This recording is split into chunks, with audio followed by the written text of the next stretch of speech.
Welcome to Military Analytics. The war between Ukraine and Russia continues to drag Russian leader Vladimir Putin into despair. When Vladimir Putin could not find the victory he was looking for on the territory of Ukraine, he began to take risky steps to make the Russian Navy more active. The Russian flagship Gorshkov tried to make a show of strength in the Mediterranean and Atlantic maritime areas. Putin even chartered Gorshkov's route towards the Atlantic Ocean in order to highlight this flagship, equipped with Zircon missiles. In addition, Russia held joint military exercises with China in the Indian Ocean. Russia, which supports China's claim on Taiwan, was resorting to such military exercises in order to benefit from this situation and for the Navy forces to act jointly with China. But these breakthroughs of the Russian Navy forces were described as purely a cry for help from Putin. The reason for this was that the USA, which has globally recognized military forces such as 11 warships, 6th Fleet, and 7th Fleet, was the guarantor of the world order as a highly deterrent force. On the other hand, the Russian naval forces carried out risky and desperate activities in the Sea of Japan in order to disrupt this order. However, the US has signals for a joint alliance with South Korea and Japan caused the Russian naval forces to change course. More recently, the Russian military has been trying to make its presence felt in the international waters near northern Europe. However, these steps of Russia were interrupted by a very striking cooperation plan of NATO and the USA. The helpless show of force of the Russian Navy in the Atlantic, the Pacific, and the North Sea was answered by a great exercise from NATO. Let's explore together this critical step that's left Russia without a safe harbor in the North Sea. The U.S. 6th Fleet and Naval Strike and Support Forces. NATO launched exercise Formidable Shield 2023 from the high North and North Atlantic Ocean on May 8, 2023.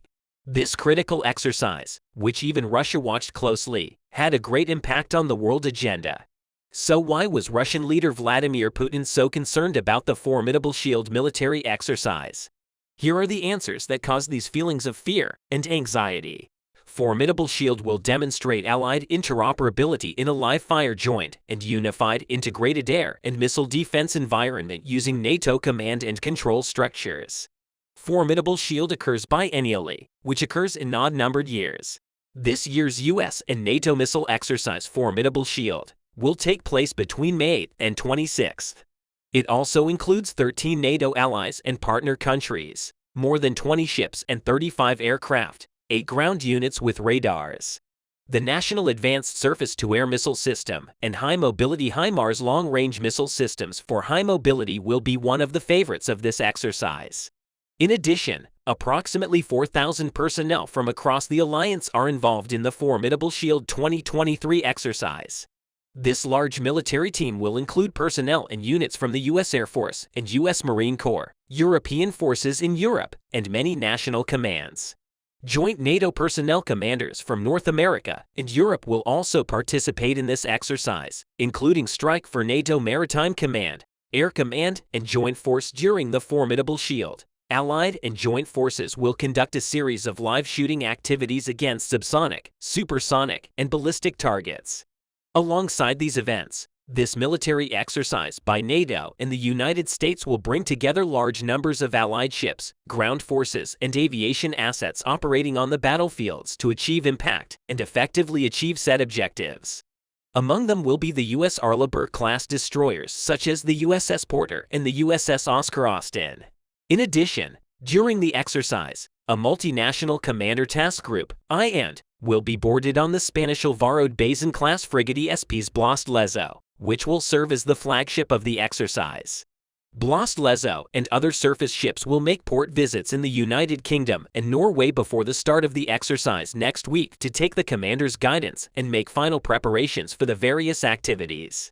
On the other hand, the Air Force and missile event in the exercise will also test the capabilities of 4th and 5th generation fighter jets, including the F-35 used by multiple allied nations. Strike for NATO's Deputy Chief of Staff for Operations, Italian Navy Rear Admiral Marco Papi made critical statements about the Formidable Shield. Rear Admiral Marco Papi stated that exercises like this are a true demonstration of how the stronger NATO alliance works together.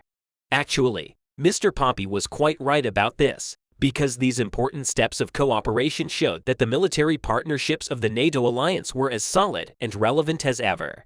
NATO allies and partner countries use the most advanced technologies and capabilities in the world, and live-fire rehearsals such as the Formidable Shield provide an ideal place to integrate and mature these capabilities in all areas.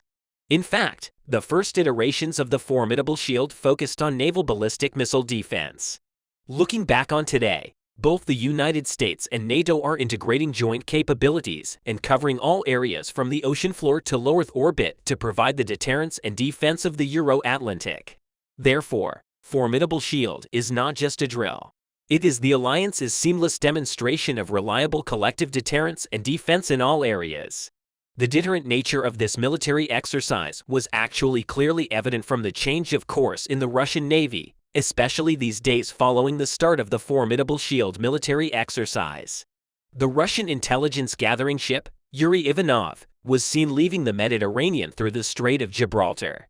Yuri Ivanov's dramatic change, of course, was the latest in a series of ships assigned to Moscow's Mediterranean task force in recent weeks, including the Admiral Grigorovich frigate. This also coincided with the arrival of at least 7 Russian ships operating in the North Sea near Norway last week. Open-source intelligence analysts recently noted on Twitter in a tweet shared by analyst Sutton Grigorovich suggested that among these ships were 4 corvettes, a lubricant, and a tug. Following this post, analysts reported on Twitter that some Russian ships, including Grigorovich, had left the North Sea. On the other hand, the Norwegian Armed Forces, in a statement on this issue, stated that the arrival of Russian ships with Allied ships is expected in the next few weeks. It was suggested that the reasons behind the buildup of Russian ships in the North Sea were unclear. However, the joint exercises of NATO and the USA are considered as deterrents that will hinder the Russian Navy forces, and Russia's obscure reasons in the North Atlantic are gradually becoming clearer with these military exercises. Until now, the strategic interests of all the states on the Arctic coast, Russia, the United States, Denmark, Canada, and Norway, have focused on some fundamental issues. These were factors such as access to and use of emerging global transport corridors, the future of buses via submarine cables, superior satellite-based opportunities against the danger posed by the Navy of the Russians in the North Sea. These interests began to become much clearer over time.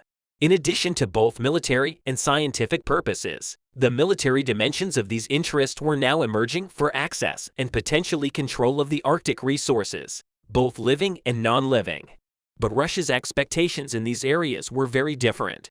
If you remember, hydrocarbons have already been explored in the coastal areas of Alaska, in Canada, Russia, and the USA. And more than 400 oil and gas fields have been discovered north of the Arctic Circle. About 2.6 million barrels of fossil fuel are pumped daily from the Russian and Canadian Arctic. Even Norway, which has not taken a step in these matters until now, has also started to discover and produce minerals on its expanded continental shelf. In addition, some Arctic countries have invited states outside this region, such as Russia and China, Norway, and the United Kingdom, to joint exploration for joint oil and gas, rare earth materials, fisheries, and even notably, crop cultivation. In fact, this invitation emphasized the importance of some routes even more by avoiding the Suez Canal. Alternative sea routes connecting the Indo-Pacific to Europe via this region came to the fore. But in this context, the most important transit route was again the Northern Sea Route. This route is a shipping lane from the Black Sea to the Pacific Ocean, specifically along the Russian Arctic coast, from the Black Gate Strait between the Barents Sea and the Black Sea to the Bering Strait across Siberia. And this area has many alternative passages and routes between Novaya Zemlya and the Bering Strait. On the other hand, besides Russia, the Chinese are building icebreakers and ships with ice capacity in northern Russia and supporting infrastructure development. China has participated in 33 Arctic operations over the past 2 decades. The Beijing government is trying to join all major Arctic institutions. In summary, Russia wants to carry out joint military activities with China in critical sea areas, such as the Arctic Ocean, in order to dominate these important strategic centers. All these risky activities of Russia and China in the Arctic region forced forces such as the USA and NATO to conduct resounding military exercises such as the Formidable Shield. The war in Eastern Europe has now entered a completely different phase. The long-awaited Ukrainian counteroffensive begins in all its glory. Ukrainian forces defeat Russian troops on the entire Eastern Front with successful offensive operations before the counteroffensive. As the struggle on the front lines heats up, the Russians are trying to hold on to the areas they hold while the Eastern Front line is holding the fortress city of Bakhmut. The Ukrainian forces are taking critical steps in Luhansk. Kiev is using British Storm Shadow missiles to target Russian formations located about 100 kilometers behind the front lines. Let's examine in detail the hot breaking points on the front line. A large number of explosions occurred in the city of Luhansk the other day. Eyewitnesses claimed that before the explosions, characteristic sounds similar to the one made by cruise missiles during flight were heard. Videos posted on social media showed a thick cloud of black smoke billowing over the city of Luhansk. The fumes were visible from a distance of tens of kilometers. Luhansk officials, in a post on Telegram, reported that the attacks were caused by 2 Ukrainian-made Grom tactical missiles. Authorities said the blasts damaged administrative buildings at a packaging factory and a factory that produces cleaning supplies. The alleged attacks have sparked speculation among analysts that Ukraine may have used a new longer-range missile. The main reason for these speculations was that the city was far from the Ukrainian positions. The UK said this week it has delivered a large number of long-range cruise missiles to Ukraine that can hit targets from 300 kilometers away. The UK's supply of long-range Storm Shadow missiles represents a U-turn. Until now, Western allies had refused to supply Ukraine with long-range weapons that threatened positions inside Russia. British Storm Shadow cruise missiles are among the longest rockets supplied to Ukraine by their Western partners. Super long-range and virtually indetectable missiles will equip Ukraine with new capabilities to defeat Russia. The Storm Shadow cruise missile can cover a distance of 250 kilometers. The range of the Storm Shadow missiles is greater than the range of HIMARS missiles supplied by the US to Ukraine. The longer range of missiles fired from aircraft allows Ukrainian pilots to stay further away from the front lines. British Defense Secretary Ben Wallace said in a statement in the House of Commons that the missiles would enable Ukraine to push back Russian forces on its territory. Wallace said that the UK made this decision after Russia targeted civilian infrastructure in Ukraine. Wallace warned his Russian counterpart that further attacks could cause the UK to donate more capable weapons. In February, British Prime Minister Rishi Sunak announced his willingness to send long-range missiles to Ukraine to obtain these. The UK government initiated a procurement tender process. Rishi Sunak has stated that Ukraine must work together to help protect its cities from Russian bombs and Iranian drones. Sunak stated that the UK will be the first country to offer long-range weapons to Ukraine. Also, retired U.S. Army Colonel John Gentile commented on the UK's decision to supply Storm Shadow long-range cruise missiles to Ukraine. Gentile noted the deadly power of these missiles, when combined with the US-supplied HIMARS rocket systems and armored combat vehicles capable of destroying tanks. Moscow condemned the UK's decision to deliver the Storm Shadow missiles to Ukraine. The Russian Foreign Ministry said they saw this decision as an extremely hostile move by London aimed at pumping more weapons into Ukraine and leading to a serious escalation of the situation. Russian state media sites downplayed the impact of British long-range missiles on the conflict, claiming that they would not greatly affect the course of hostilities. Ukrainian President Volodymyr Zelensky praised their unity in his nightly speech to the Ukrainian people. Zelensky noted that the morale of the Russian forces was low. The leader of Kiev said we must push them every day so that their feelings of defeat turn into their retreat, their mistakes, their losses. While the state administrations made some mistakes, Luhansk was once again shaken by missile attacks. Kiev troops attacked Luhansk with a U.S. missile. The attack took place in the evening when the entire Luhansk People's Republic celebrates their Republic Day. Serious explosions occurred in the Leninsky district of the city, where the Polypack factories specializing in the production of polymeric materials is located. As a result of the missile attack, the factory was covered with smoke. No casualties were reported as a result of the bombardment.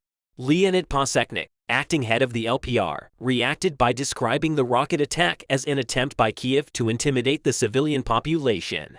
Photos of the missile that caused the explosions were posted by the locals on social media platforms.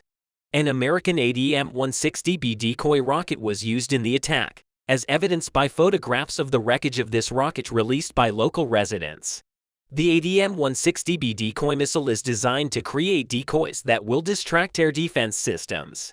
It has the ability to simulate the flight of a fighter plane or a cruise missile. Thus, it provides a targeting capability for subsequent missiles. The minimum flight range of missiles of this type is 450 kilometers. Now let's compare Storm Shadow missiles with us. Attack, miss. For months, Ukrainian officials had requested the attack, miss, also known as the MDM-140 Army Tactical Missile System, for its firing range and ability to launch with HIMARS previously supplied by the U.S.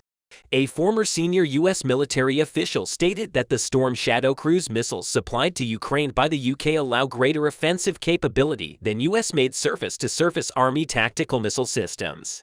Storm Shadow is a long-range air-launched attack missile manufactured by France-based MDA Systems specifically for the UK and French armed forces. Storm Shadow can be operated in extreme conditions, both day and night. Storm Shadow offers deep strike capability, with a firing range exceeding 250 kilometers, about 30 miles behind attack and mass range. The range of the British missile is only slightly less than that of the attack miss. However, Storm Shadow has other abilities, such as ground terminal guidance and the ability to paint a target. Mark Hertling, former commander of the U.S. Army, stated that these capabilities provide more strike capability than a U.S. missile. The Storm Shadow is also equipped with fire-and-forget technology and fully autonomous guidance. The missile weighs about 2,866 pounds and is about 16.7 ft long. According to the website, it first became operational in 2003 at the hands of the Royal Air Force and the French Air Force and was used in wars in the Gulf, Iraq, and Libya. Storm Shadow is used by numerous other air forces, including Egypt, Greece, India, Italy, Qatar, Saudi Arabia, and the United Arab Emirates.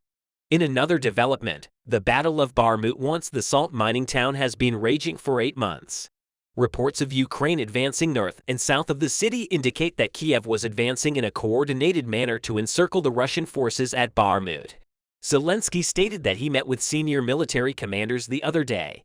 The Kiev leader noted that he received a report from General Oleksandr Seversky, whose forces stopped the Russian forces and even repulsed them in some directions. Ukrainian military officials dismissed speculation that the battle and forward movement in Bakhmut signaled the start of the anticipated counteroffensive. Zelensky said that Kiev delayed the operation because it did not have enough Western weapons. On the other hand, according to the commander of the 1st Assault Battalion of the 3rd Separate Assault Brigade, the territorial gains took place near the Siversky-Donetsk Canal between the villages of Ivanovskaya and Kurdyumov. The commander spoke only on the condition that he be referred to with the roll or call sign in accordance with Ukrainian military protocol. Rollo said the wind followed other successful operations that secured an access road near Kremova, north of Bakhmut, and allowed Ukrainian forces to retake positions lost at the Industrial College inside the city of Bakhmut. As a result, Ukraine is trying to corner Russian troops with Western munitions on the front lines and make critical gains ahead of a counteroffensive. In the coming days, we expect the temperature on the fronts to increase with the air temperatures. Ukrainians finally managed to starve out Russian troops in a salient on the southern flank and collapse Russian defense by multiple kilometers at one time. Previously, I told you that after Ukrainians undercut the Russians by moving along the canal and pushing Russians from their positions in front of Kievska, Russians in the forest were caught in the operational encirclement. Russian forces tried to resist for several days in anticipation that Wagner troops or airborne units would conduct an unblocking operation. Unfortunately for the Russians, the unblocking operation failed. Recently released footage shows that Russian forces tried to push Ukrainians from the tree lines in front of Ivanovsky in order to secure control over the fields and allow for a safe retreat. Russian forces even sent a tank to help establish control over the field and also provide cover for the retreating troops. But it was destroyed by Ukrainian artillery already on the approach. In the meantime, the problems for the Russians in the forest exacerbated by minute as Ukrainian artillery also managed to destroy several shelters with ammunition. It looks like Russians also lost connection and could not communicate with the mainland. As a result, when Ukrainians started their storming operation, Russians did not understand that they got completely surrounded and fought until they were eliminated. Today, Ukrainian fighter reported that they completely cleared the forest. Later, Russian sources confirmed this information and also reported that they lost 2 colonels. One colonel was the commander of the 4th Motorized Rifle Brigade. Another colonel was second in command. Both of them died from lethal wounds. So the whole brigade is now with no high command. Interestingly, Ukrainian fighters from assault units reported that they starved out Russians in the forest so much that during the storming operation, Russian mortar crews could fire at them. Only a dozen mines. A fighter from a different assault unit reported that they noticed a decrease in the Russian artillery fire on the flanks and speculated that the recent Ukrainian hammer strike demolished a lot of Russian artillery. So now they only have enough to maintain intense shelling of Bakhmut and Severe. Ukrainian Deputy Minister of Defense reported that today Ukrainians established control over 10 Russian positions around Bakhmut. The current setting indicates that Ukrainians are finally ready to start storming Kievska. In fact, the artillery preparation has already started.